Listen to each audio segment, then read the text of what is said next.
بالله من الشيطان الرجيم بسم الله الرحمن الرحيم الحمد لله الذي قصرت عن رؤيته أبصار الناظرين وعجزت عن نعته أوهام الواصفين الحمد لله رب العالمين الصلاة والسلام على أشرف الأنبياء والمرسلين خاتم النبيين بالقاسم محمد اللهم صل على محمد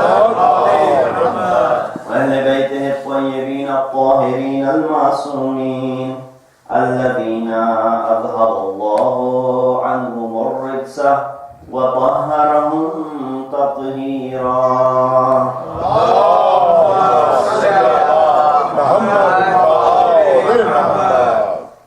أما بعد فقد قال الله تبارك وتعالى وقوله الحق وهو أصدق القائلين بسم الله الرحمن الرحيم لا أقسم بهذا البلد وأنت حل بهذا البلد ووالد وما ولد لقد خلقنا الإنسان في كبد صدق الله العلي العظيم اللهم صل على محمد.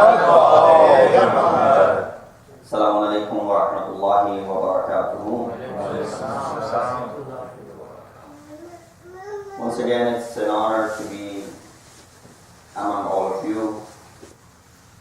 This community, to me at least, has become a second home. And that is all due to the love and the hospitality that I get from all of the community members. And that's one reason that keeps bringing me here every year. So once again, it's an honor to be doing the dhikr of Ahlul Bayt, dhikr Hussein. And again, it's an honor to be doing it over here in this Zainabiyah, in this Husainiyah. The verses that I recited are the first 4 ayat from chapter number 90 of Quran known as Surah Balad, in which Allah subhanahu wa ta'ala starts out by taking an oath. There are some 29 places in Quran in which Allah takes an oath, and this is one of those occasions. But before I get to this ayat or these ayat, their explanation, and the discussion that I want to have tonight, we commemorate the martyrdom for 2.5 months every single year. When our brothers in faith, they question about this commemoration, first of all, they have a hard time believing as to why we commemorate. And then once we are able to establish that argument, that it's not something that we have created by ourselves, rather it is something that we have received from the Sunnah of Rasulullah. And so the hadith is mentioned in the books of Ahl Sunnah, where in one of the books known as Mustadrak as-Sahihain, second one known as Majma' al-Zawaid, authors of these 2 books, and I have the references if anyone needs it, Hakim and Naishapuri, they mention this narration in which Imam Hussein was in the arms of Rasul. Like any grandfather, he was enjoying the company of his grandson. And while he was apparently enjoying, all of a sudden, he started to weep. All the ladies in the house and those who have visited Makkah and Medina, where the grave of Rasulullah is, that's where all the houses of the wives were. So it wasn't like, he had separate villas or separate houses for each wife in different locations. No, they were all very close by. And so there were some ladies present in the house. Upon hearing Rasulullah start to weep and cry, as you would, reaction to an elderly crying, right away they approached Rasulullah. Prophet, what happened? Prophet answered, saying that I was enjoying Hussein in my arms, until Jibreel came and said to me that this grandson of yours will be martyred in Karbala. Obviously, upon hearing this, it was difficult for me, so I started crying naturally. Hearing this, the wives and the ladies in the house, they started crying. Prophet then went outside of the house. The companions saw the asar of Prophet crying, and you can tell if someone has wept. You can tell by looking at their faces. Right away, the companions asked, "O Prophet, may our lives be sacrificed unto you. What is it that brought tears to your eyes?" Prophet narrated the whole tradition. And it started with one hadith. There's numerous ahadith that have been mentioned in these two books. Prophet narrated the whole story. It made the ashab cry as well. So if someone says this weeping and crying is bid'at innovated by the Shias, we are only following what Prophet did. This is how Qudrat works. That Imam Hussein is to be sacrificed and his martyrdom is 50 years away. Prior to that, Rasulullah is weeping. Rasul is the Zakir, is speaking and narrating this, what has he heard from Jibreel. The first audience in the form of the women are the wives and the ladies from the household of Rasulullah. They are the ones who weep and shed tears. The first company of men who weep for Imam Hussein 50 years prior to his martyrdom is a group of ashab, the closest companions of Rasulullah, who are weeping for Imam Hussein. So you want further proof as to why we weep? This is one reason right here. Weeping and crying and all of that stuff, when it's done for a cause which is higher and beyond, it is understandable and it is acceptable. So you say, okay, yes, we have established your argument. But why weep for 2.5 months? Just do it for 10 days. Do it on the day of Ashur and be done with it. And he said when Rasulullah lost 2 of his close family members, one in the form of Hazrat Khadija salamullah alayha, the second in the form of Hazrat Abu Talib alayhi salam, did he say cry for 1 day, for 1 week, or 1 month? He named the whole year to be what? Amul Huzn. The whole year was considered to be the year of grief. Prophet, upon the death of 2 close family members who died naturally. Yes, they did great deal for Islam. Janab Khadija gave all her wealth for Islam. Hazrat Abu Talib morally supported Rasulullah, but they died naturally. They were old in age. Yes, I'm sure Shaykh Abi Talib had much to do with it, but they were old in age. They died naturally. It's still Prophet called it to be Amul Husn, weep and grieve for the whole year. So if we commemorate for 2.5 months, it still is less, because every day is Ashur and every land is Karbala. Sallallahu Muhammad wa Muhammad.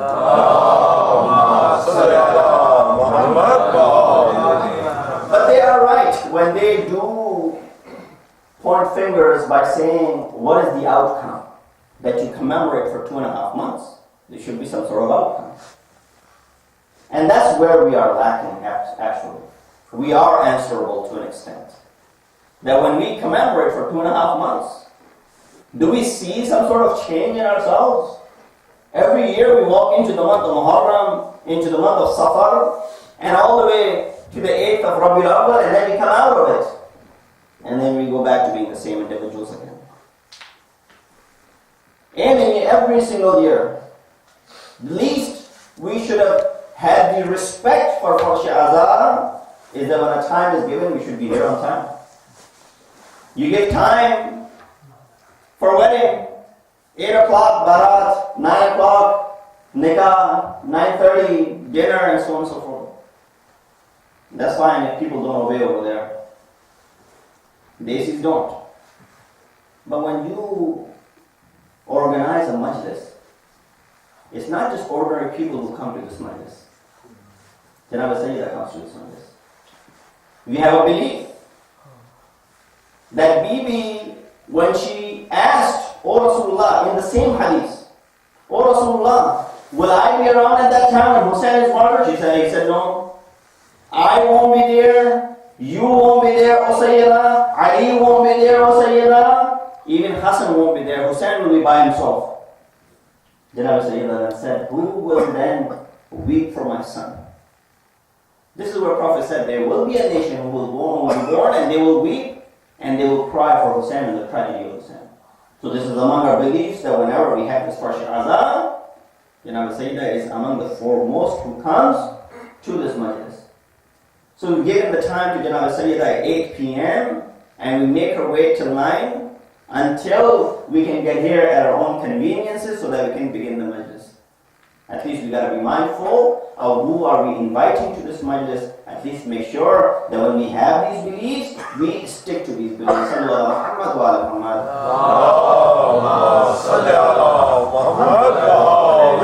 Muharram should bring some sort of change in us. If it can't even make us punctual, then I think there's nothing wrong with Azadari, but this Azadari is not effective.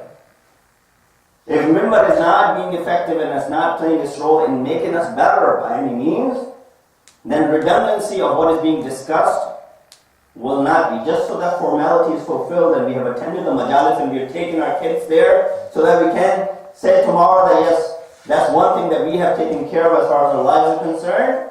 I don't think Imam Hussein, for whom we are doing all of this, is in need of that.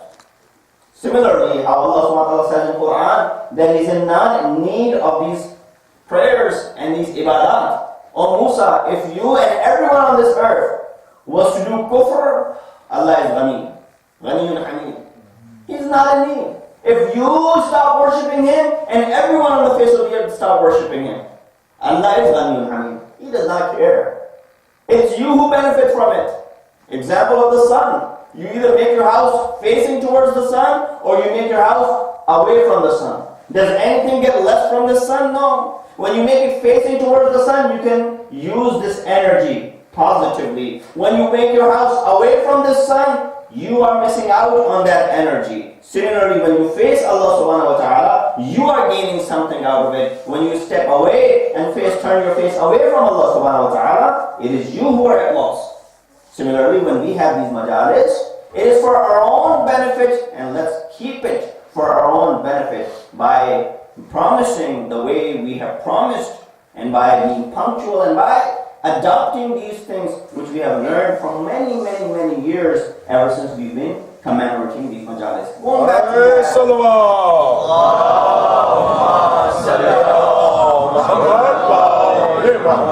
and this is the case across the board. It's not just here or there, no, across the board. Every place that we go to, we see this is something, but it has to be addressed. It has to be implemented. There should be some steps taken towards that. Some rash or harsh decisions has to be taken in order for it to be rectified. It's the same crowd that has to come. If they can make an effort to come at 9, they can definitely make an effort to be here at 8 o'clock. But going back to the ayat that I recited, La uqsimu bihadha al-balad. Everybody knows this much Arabic, that the word la means what? No. It is used in Arabic to negate something. At least we know that much Arabic. But when you look at the translation of this ayat, it says La uqsimu bihadha al-balad.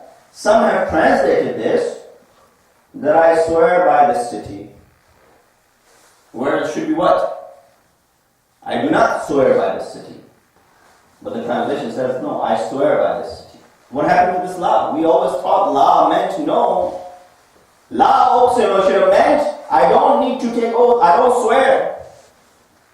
So some of us have mentioned that in Arabic, there is a la which is used for eloquence, balaghat, and Quran being the book of balaghat, at the highest level of eloquence, it also uses these words, and the word la over here is izafi, is extra, just for the wazn, as some of the prose and poetry, different things that we produce also has wazn. In order for that wazn to maintain, the word la has been used. But some actually went ahead and gave an explanation by saying, no, we can translate the word la in the negative sense and still get the same meaning out of it. They translated this ayah in which sense? They said, I do not need to swear by the city. At one point you say, I swear by the city. At one point you say, I do not need to swear by the city. Both are giving you the same meaning. At one point you say, I need to buy this, or I need to get this. At one point you say, I don't need to tell you that how much I'm in need of this thing, for example. So by saying that I do not need to swear by the city, that it is so obvious and apparent, in other words, Allah subhanahu wa ta'ala is actually taking an oath by this city. The next ayah says, I'll go through it very quickly because the topic lies in the fourth ayah. The second ayah says, وَأَنْتَ حِلٌّ بِهَذَا الْبَلَدِ. Why Allah subhanahu wa ta'ala wants to take an oath? Allah takes oath on interesting things if you look through Quran. Don't need to go into the details, but we see that Allah has taken swear or oath by different things. وَالشَّمْسِ وَضُحَاهَا وَالْقَمَرِ إِذَا تَلَاهَا وَالتِّينِ وَالزَّيْتُونِ وَالنُّونِ وَالْقَلَمِ, so on and so forth. All of these things that Allah subhanahu wa ta'ala is taking oath. Definitely there's something important. Why do we swear? Why do we take an oath? You and I take an oath because the party in front of us is not believing in us. I'm trying to tell you something, but you don't believe in me. Therefore, what do I have to do? I have to use qasam. I end up resorting to this qasam by emphasizing on the point that I want to make. So I use Allah, I use the qasam of Allah, or I use the qasam of other people. In Iran, the biggest qasam is qasam of Abul Fazl. Doesn't get any bigger than that. If someone has sweared by Hazrat Abul Fazl as a boss, and that's the height of qasam. It doesn't get any bigger than that. So you take an oath so that you can emphasize on something. Right? Why does Allah need to swear? Do we not believe in Him? Do people not believe in Him? No, Allah, the reason He takes an oath, in one sentence I'll answer and I'll move on, that He just wants to show that how important this thing is. That Allah subhanahu wa ta'ala has to swear by it. That's how important it is. Just shows the importance. La uqsimu bihadha al-balad. The balad over there is referred to the city of Makkah. Why? The next ayah says, وَأَنْتَ حِلٌّ بِهَذَا الْبَلَدِ. O Prophet, because you are in this city. So the reason for Allah to take an oath by Makkah is not Safa and Marwa. It's not because Baytullah is in Makkah. It's not because Masha'ir is in Makkah. The reason Allah subhanahu wa ta'ala is swearing is because of the wujud of Hazrat Muhammad Mustafa sallallahu alayhi wa sallam.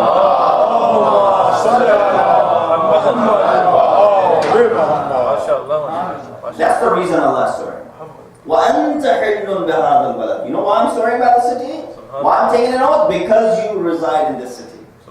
Your wujud in this city is the reason why Allah has taken the oath. Just to emphasize, O Muhammad, how much we care for you. So therefore we see وَأَنْتَ حِلٌّ بِهَذَا الْبَلَدِ. Some people might say the word hil. Does that literally mean that the Prophet is Makin and the resident of the city? Some have mentioned different meanings. I'll go through it very quickly so that I have covered all the aspects of this ayah.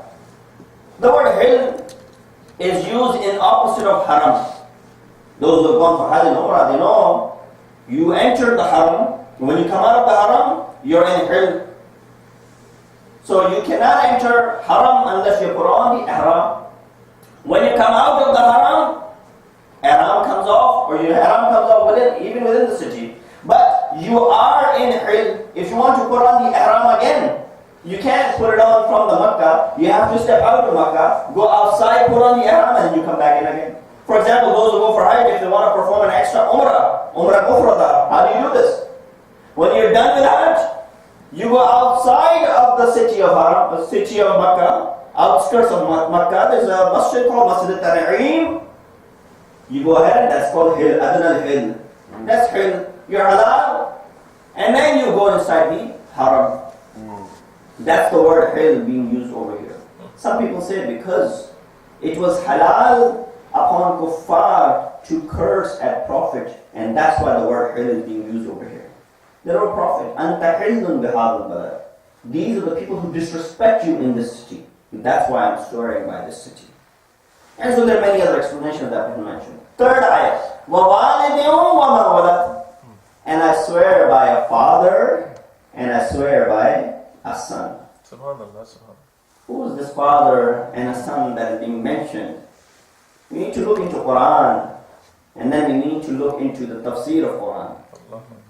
Majority mention that it is referring towards Hazrat Ibrahim and Hazrat Ismail, the father and son who built this Kaaba, the father and son for whom so many things are attached with, that some of them are actually part of our wajibat. But then there was also other fathers and sons, which some of us have mentioned, in the form of Amir al-Mu'mineen, Ali ibn Abi Talib alayhi salatu wassalam,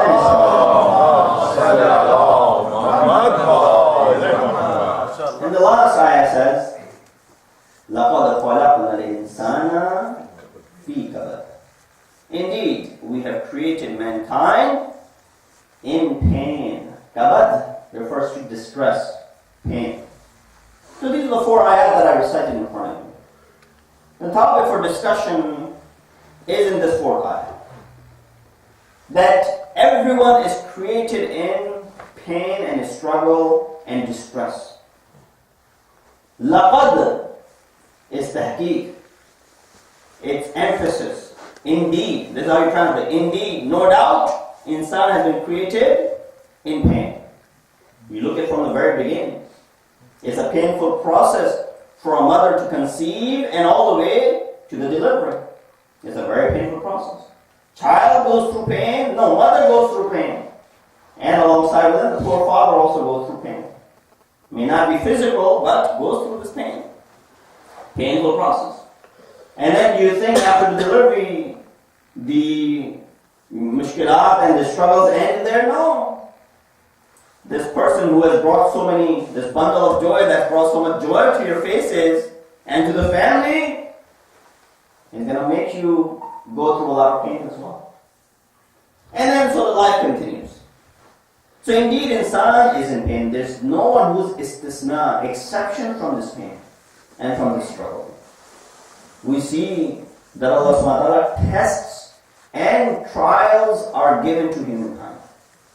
Nobody, no one, and I'll prove it through our hadith that no one is exception from that. So discussion will revolve around this. What is it that Allah tests us with? Second, who are the people who will be tested by Allah subhanahu wa ta'ala?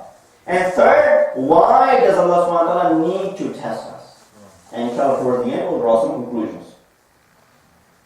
But first, this problem and the struggle that everyone has to go through.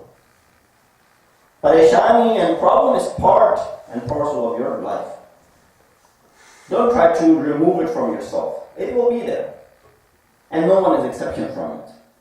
Allah subhanahu wa ta'ala puts into trial in different ways. The ayah of Surah Baqarah, verse number 155 says what? It talks about وَلَنَبْلُوَنَّكُمْ بِشَيْءٍ مِّنَ الْخَوْفِ وَالْجُوءِ وَنَقْصٍ مِّنَ الْأَمْوَالِ وَالْأَنفُسِ وَالثَّمَرَاتِ وَبَشِّرِ الصَّابِرِينَ. وَلَنَبْلُوَنَّكُمْ. Indeed, we will try you, we will test you with what? 3 things are being mentioned over here. بِشَيْءٍ مِّنَ الْخَوْفِ, fear. Second, وَالْجُوء, hunger. Third, naqs, shortness or lessening. In what? In amwal, anfus, and thamarat. Amwal is our wealth. Anfus is our souls. Thamarat is translated as children, because that's the fruit of the life. You already have the wealth. You have your own souls. What is thamarat? Thamarat is the fruit of your life. That is in the form of the children. So Allah subhanahu wa ta'ala mentions in this ayat of Surah Baqarah, who is it, what is it going to be tested by, this mankind? 4 or 5 things are mentioned over here. And then at the end he says, وَبَشِّرِ الصَّابِرِينَ. Give glad tidings to those who are sabir, that who say whenever a musibat falls upon them, قَالُوا إِنَّا لِلَّهِ وَإِنَّا إِلَيْهِ رَاجِعُونَ. That whenever a musibat comes upon us, indeed we are from Allah and to Him we shall return. So Allah subhanahu wa ta'ala will test us. Sometimes to some people He will put in the trial with hunger. As you see, famine and hunger and all around us. In some countries, they're facing that. You and I go through that process for 1 month to understand the pain of those people in the month of Ramadan.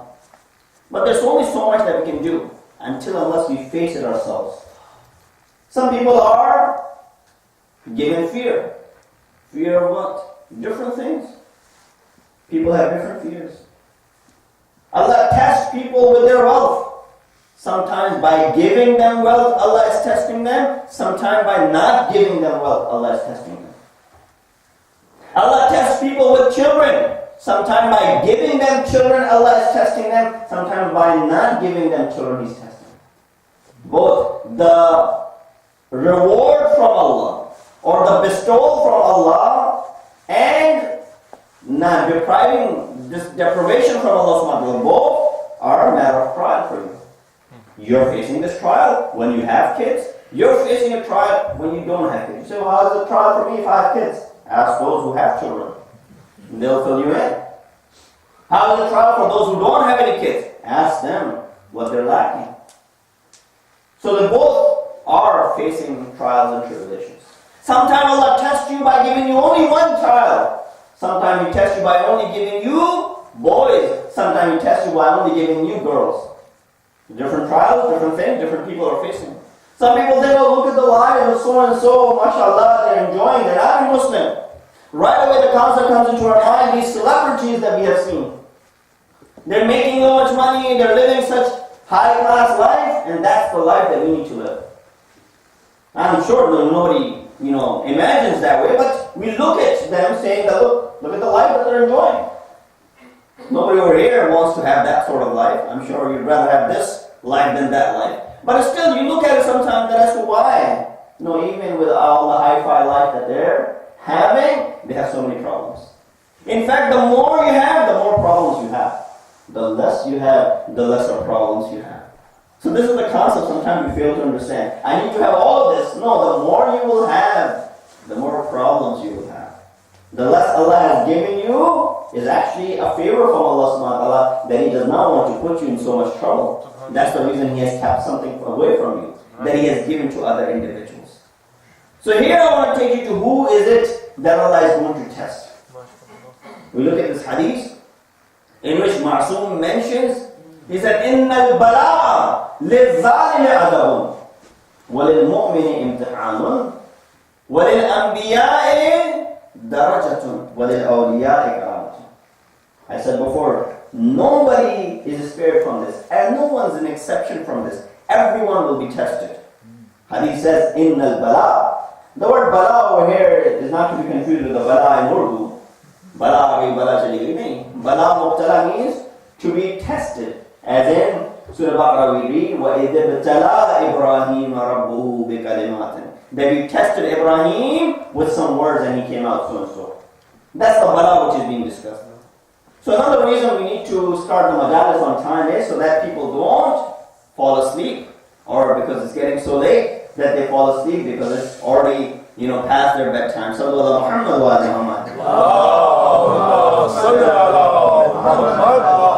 you don't have that problem, had we started on time, we would be done by now, going back home. But nonetheless, Prophet is saying what? Allah tests even the zalimeen. Zalim is what? Adab. He wants to ta'aleem, he wants to give a lesson to him. That's why Zalim is tested. Yes. Fir'aun is tested. At the last moment, this interesting story I came across about Fir'aun. He had called himself to be Rabbakum al-A'la, right? He's the Lord. So every year, there was flood into the river. And because of the winds or whatever, there was always flooding there in Nile, and because of that, they would have that area where they lived, the Fir'auniyan. That area would be receiving enough water for them to have their livelihood. One year there was no flooding. In fact, they were actually anticipating flooding every year because it was beneficial for them. That's how dry it was. So people came to Hazrat Fir'aun. Oh Fir'aun, you're the Khuda, you're the Lord. You're everything we've got. This year there's been no flooding. Please cause the river or the sea to flood so that we will have our farming lands be irrigated. Otherwise, we're going to have a big problem. People came to Fir'aun. Fir'aun said, okay, fine, I'll take care of it. You go ahead. But Fir'aun also knows that it's not in his hands to do that. What does he do? The riwayat mentions that Fir'aun goes out into the desert, sits down, kneeling down into the ground, holding hands towards the sky, saying, oh Allah, you know that I'm not the real Lord. These people only think that I am their Lord. But you know you're the Khaliq. Because in Quran, many places it says, even if you ask these kuffar, these mushrikeen, these unbelievers, who is the creator? لَيَقُولُونَ اللَّهِ. They would all reply by saying what? Allah is the creator. They have this belief. Now why would Quran be saying such a thing? So Fir'aun is asking, oh Allah, you know the reality. I cannot do this. But yes, these are your creations. These are your servants. You've created them. And therefore go ahead and fulfill what they're asking for. He makes this dua, he comes back. The next thing you know, there was flooding into the river. Even a person like Fir'aun, Allah subhanahu wa ta'ala is answering his call, his fake identity, which he's presenting in front of the people, will remain intact. Maybe he might learn with this and tomorrow denounce that no, I'm not your real Lord. It is Allah who does everything. But obviously Fir'aun was Fir'aun. When the problem was fixed, people came to Fir'aun saying, MashaAllah, you were able to come through again. He goes back to being Fir'aun again. Second equation for him, when Hazrat Musa is crossing through the river. When all of the Bani Israel along with Hazrat Musa cross, and now the Fir'auniyan, they are going through it. Now some recent discoveries mentioned the reason that Fir'aun's body was remained, but there were some effects of water on his skin, as they have discovered now, is because he did not enter himself, but he remained outside. Some say no, he actually went in, but his body was pulled out of the water. Nonetheless, whatever the case might be, he sees that the water goes back to being normal. How it was split, now it's going back. At that point, again, he's saying to Allah, oh Allah, these are your servants. Oh Allah, I'm your servant. Forgive me for what I have done. I believe that you are the Lord. This is where the answer came. No, it is too late now. We have given you plenty of options, or we had given you plenty of opportunities earlier, but you did not cling on to any one of them. Now it's too late for you to ask for this apology. Sallallahu Muhammad wa ala Muhammad. So even Fir'aun, people like Fir'aun, Zalimeen, they are given this bala, the trial and calamity, so that they are given a lesson. Mu'min is very simple, imtihan. Allah wants to test us. But it only tests us to the ability that each individual has. La yukallifu Allahu nafsan illa wus'aha. Quran. Allah does not burden you or burden the soul more than is capable of taking care of holding that burden. So you and I get our burdens, share our burdens according to our ability. But when you see someone is getting too much burden, don't look down upon those people. Sometimes we connect these things by saying, how poor that person is. He lost his loved one. His father died. His mother died. His children left him. He lost his business. In fact, this is completely the story of Hazrat Ayyub. He lost his family. His children were killed. His property was usurped. He was inflicted with some, disease. For 17 years, something like this happened to the baby. People look down upon that person saying, oh, poor guy. Unfortunate. Must have done something in the past that he's getting all of these troubles now. Right away we start associating past faults and shortcomings with today's calamity that's fallen upon us. If that was the case, then Anbiya would be the biggest sinners, na'udhu. Because Anbiya receive calamities after calamities, after calamities. Look at the life of our own Prophet, Khatam al-Anbiya, Hazrat Muhammad Mustafa sallallahu alayhi wa sallam. And in his life as well. He's born an orphan. Allah wants to teach Prophet how to live a life of an orphan. How do you feel that? Until you are orphan yourself, you won't be able to understand that. And that you orphanage in young age. Now when you are, well, in your 40s or 50s or 60s, now you're orphan. No, when you're young. That's when you realize how much the compassion and the mercy of a father-like figure matters. Prophet faces that. Not too long after that, he loses his mother. He doesn't have his mother. Not too long after that, the one who was taking care of him, Hazrat Abdul Muttalib, is no longer there. And when Prophet is grown up, now he's propagating, the community is harassing him. Wherever he goes, they throw stones towards him. Wherever he goes, he's ridiculed by them.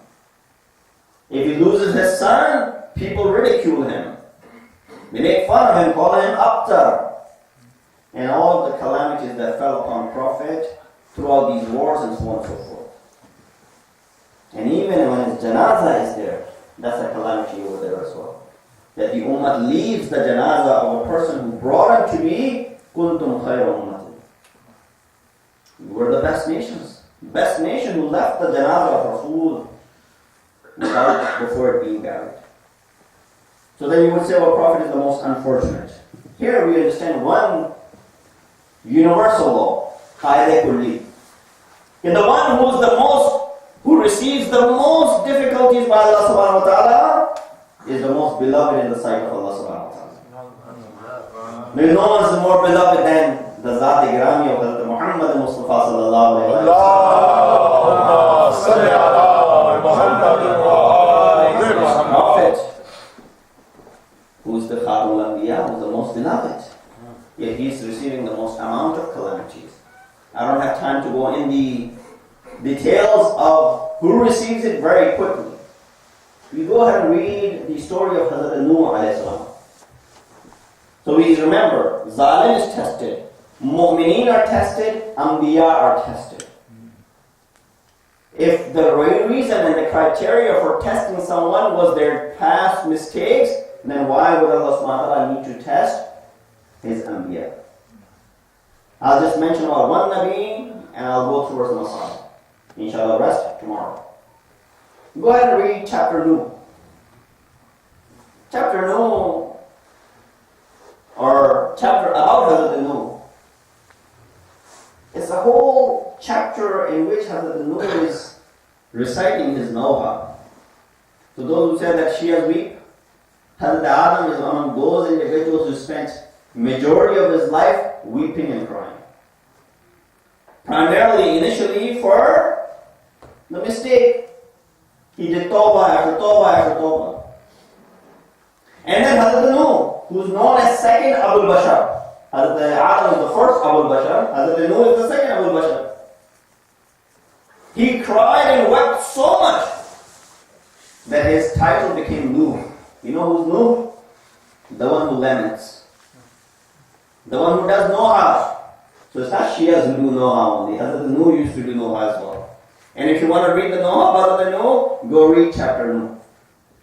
Surah Nuh, read that. What does it talk about? Hazrat Nuh is reciting his own Noha. Oh Allah, I did da'wat and propagation in my people laylan wa nahara, day and night. These prophets were not free, that they would sleep all the time and they would have everything available with mu'jiza. No. He's saying that I took care of these people laylan wa nahara. But what I got in return, they will ridicule me. They will put their fingers into their ears. They will cover their faces and their heads with their libas. Imagine I'm speaking right now in front of you. You take both of your fingers and you put in your ears. You can close your ears, put something else, but don't put your fingers. That's just disrespect. You don't want to hear me, you can stand up and leave. But taking your fingers and putting in your ears is a clear sign saying, be quiet, we don't want to hear you. I'm sitting in front of you, you're listening to me, you take your libas and you cover your head with it. Again, it's disrespect. These are the ayat of Surah Nuh. Read Surah Nuh. Oh Allah, I took care of these people. I propagated laylan wa nahara, yet this is what they did to me. And they were persistent in their istikbar and their arrogance. The ayat continues. Read the initial 5-6 ayat of Surah Nuh. You will find out the Noah of Hazrat Nuh alayhi salatu. It is mentioned that Hazrat Nuh would receive stones from the side of the people. اتنے پتھر آتے کہ حضرت نوح کے جسم کے اوپر زخم پڑ جاتے ہیں.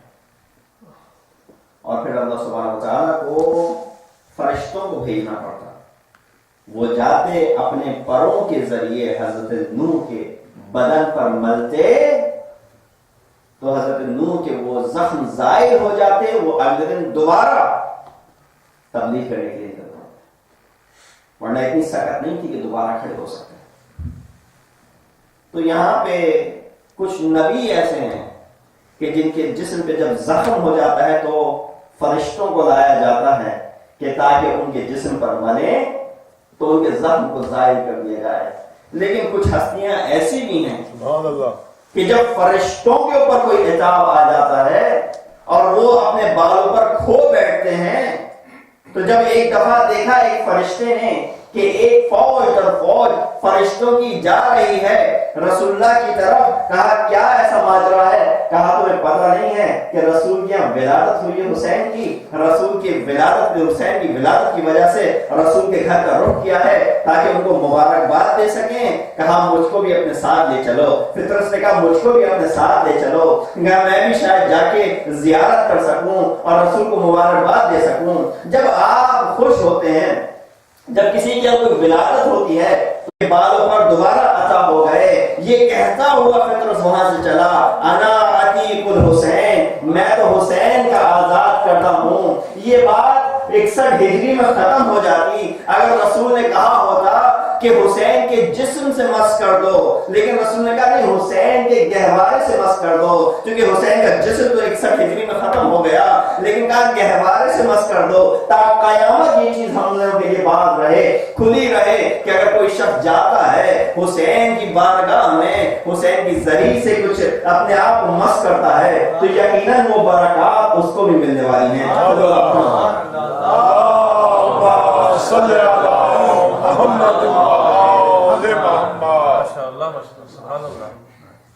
تو یہ دروازہ ہمارے لیے کھلا چھوڑ دیا.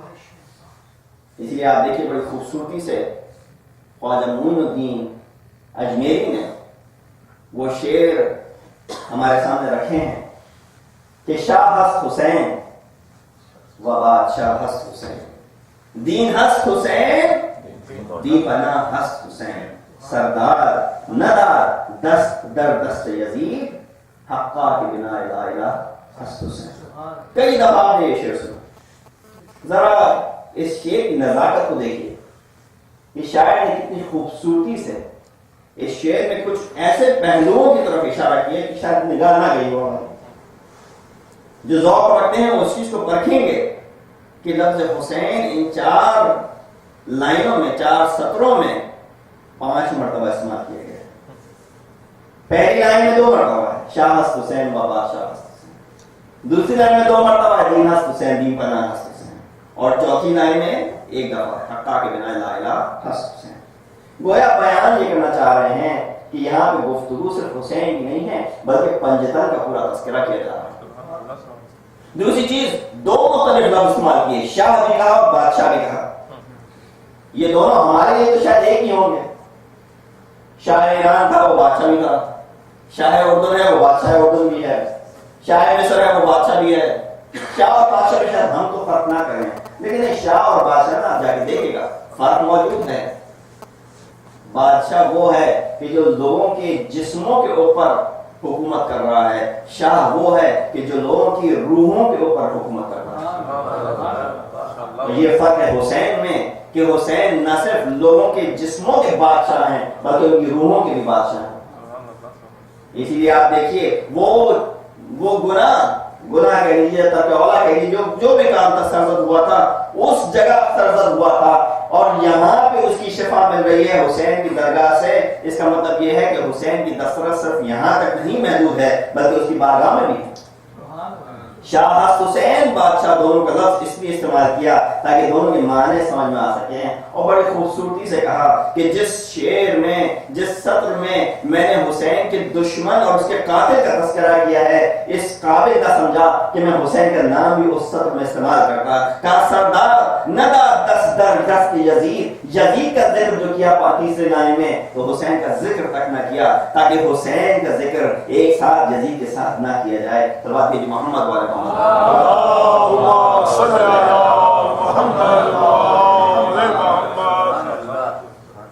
بہرحال یہ مشکلات، یہ پریشانیاں ہر شخص کے حصے میں ہیں، اس سے کسی کو فرار نہیں ہے. قرآن نے تذکرہ کیا ہے کہ ہم کن کن چیزوں سے انسان کو اس بلا میں ڈالیں گے، مبتلا کریں گے، اور کون کون لوگ ہیں کہ جن کو مبتلا کیا جائے.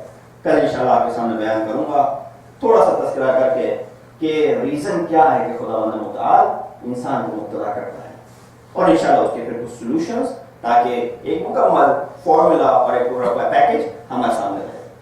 وقت چونکہ گزر گیا ہے، انشاءاللہ کل اگر وقت کی پابندی شروع ہو تو انشاءاللہ اور آپ کے سامنے بیان کر سکوں گا معروضات، لیکن ابھی یہاں پہ اختتام کرتے ہیں کہ مشکلات ہر ایک کا حصہ ہے، ہر ایک کے حصے میں ہیں.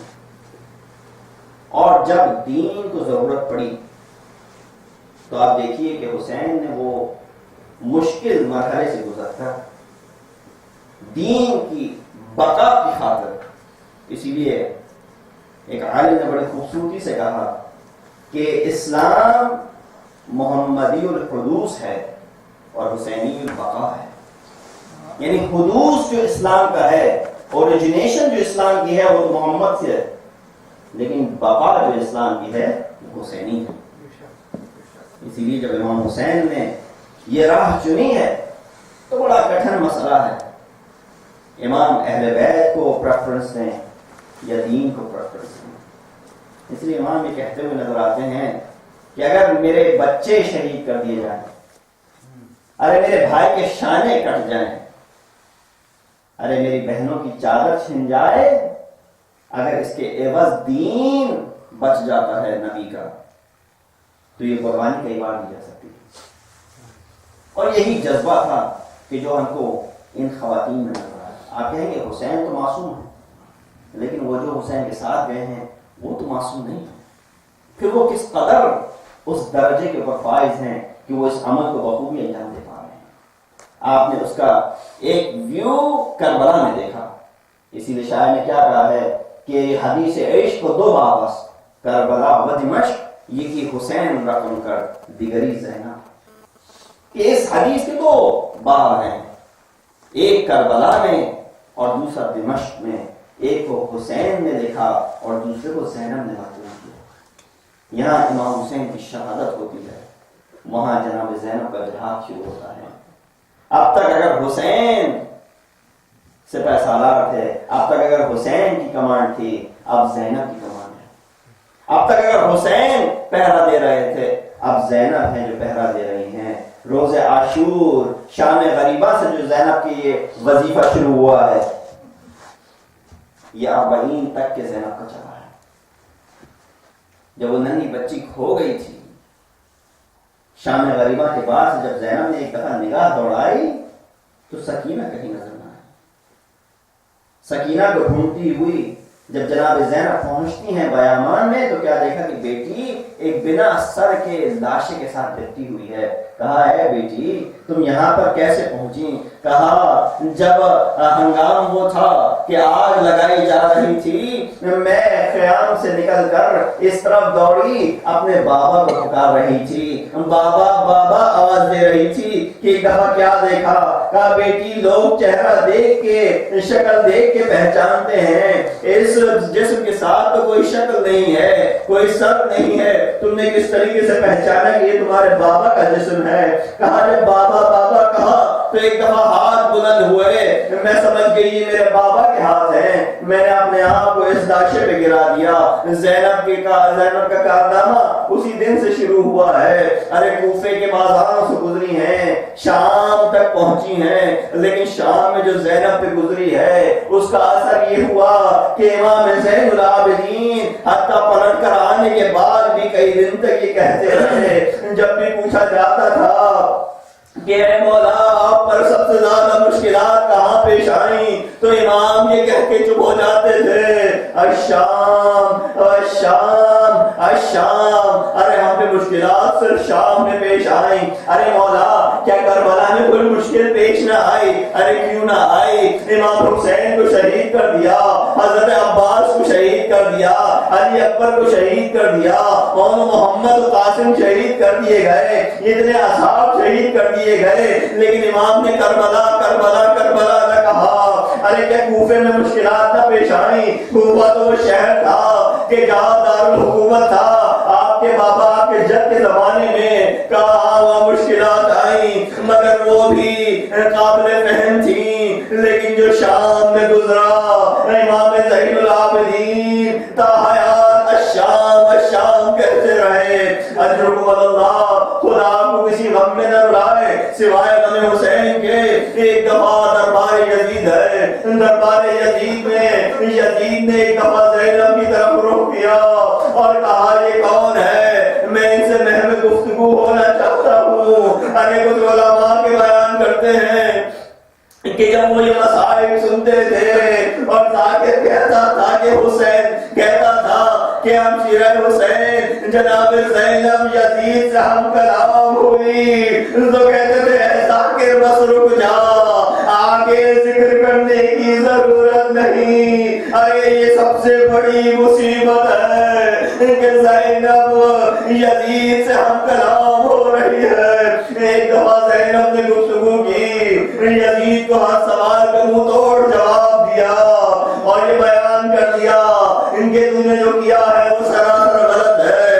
اگر تو سمجھتا ہے تجھے گھمنڈ ہے کہ یہ تیری جیت ہے تو یہ تجھے سمجھ میں نہیں آتی, بات بعد میں پتہ چلے گا. لیکن زینب نے ایک التجا کی, ایک شکایت کی, کہا امن عدل یبن الطلقاء, کیا یہ تیری عدالت کا ثبوت ہے اے طلائع آزاد کردہ کے فرزند کہ تیری بیٹیاں, ارے تیری عورتیں, تیری کنیزیں تو پردے میں ہیں لیکن آل رسول پردے سے باہر ہے اور ان کے پردوں کو چھین لیا گیا ہے. بس یہ مصیبتیں زندان شام تک گئیں.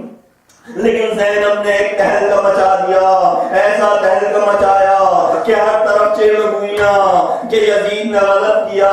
خود یزید کو یہ کہنا پڑ گیا کہ خدا لعنت کرے اپنے ضیاء پہ کہ جو اس نے کیا. میں حسین کو شہید نہیں کرنا چاہتا تھا, وہ تو خود اس نے شہید کر دیا.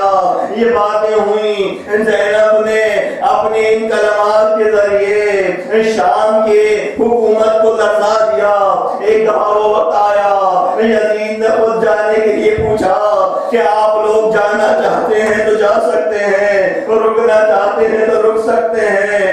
جناب زینب کے پاس امام سجاد آئے, کہا پھوپھی اماں آپ جانتی ہیں کہ آپ گھر کی بڑی ہے, ارے یزید نے یہ کہا ہے کیا کرنا چاہیں گی؟ کہا بیٹا ہم مدینہ واپس جائیں گے لیکن جانے سے پہلے اپنے مربع کو, اپنے شہداء کو ایک قرصہ دے دے, ایک مجلس کا انعقاد کر دے. بس مجلس کا انعقاد ہونا تھا, 2 جملے اور زحمت تمام. مجلس کا انعقاد کیا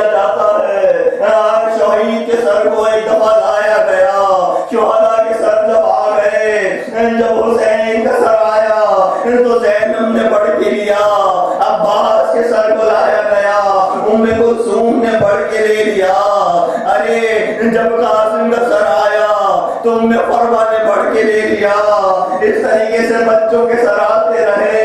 ہر بیوی آتی اپنے سروں کو اپنے پاس رکھتی. مرثیہ ہوا, نوحہ ہوا, مجلس برپا ہوئی. لیکن شامی عورتیں یہ کہتی ہیں کہ دو ننھے سر تھے کہ جس کو کسی نے نہ اٹھایا. ارے ایک دفعہ پوچھ اٹھی کہ کیا یہ حارث ہے کہ ان پہ کوئی گریہ کرنے والا نہیں. ایک دفعہ مامتا سے آواز نکلی ہوگی. زینب نے کہا ہوگا ارے یہ میرے تو پیارے زینب کے بچے ہیں, لیکن میں ان پہ گریہ کروں. یا حسین, یا حسین,